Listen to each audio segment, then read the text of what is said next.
Вы зря боитесь соли. Да-да, та самая соль, которую советуют максимально сократить. Может продлить жизнь, а не укоротить ее. Долгое время нам твердили, максимум 5 граммов соли в день и ни кристаллом больше. Но знаете, что показало масштабное исследование Lancet? Люди, которые ели 10-15 граммов соли в день, умирали реже. Почему? Потому что соль – это натрий, а он критически важен для давления сердца и мозга. Но не торопитесь с энтузиазмом щедро солить все подряд.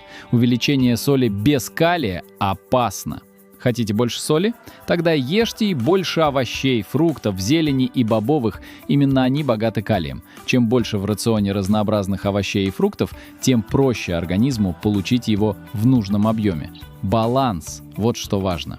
Нельзя увеличивать соль без увеличения калия. Это приводит к росту инсультов, гипертонии и другим серьезным заболеваниям. Рекомендуемое соотношение натрий к калию 1 к 3.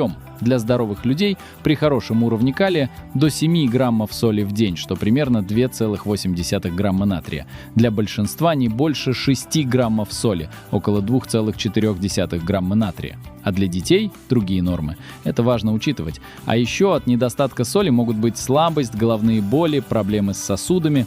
Особенно опасно резко снижать соль, если вы активно потеете, занимаетесь спортом, живете в жарком климате. Также важно контролировать соль в готовых продуктах. Хлеб, сыр, колбасы, соленья, они часто уже пересолены. Итог – не соль враг.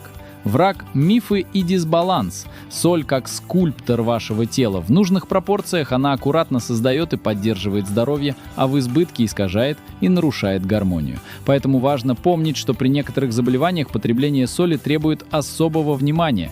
Об этом расскажу в следующих видео. Если было полезно, поставьте лайк, поделитесь этим видео и подпишитесь. Разбираемся вместе, что на самом деле вредно, а что нет.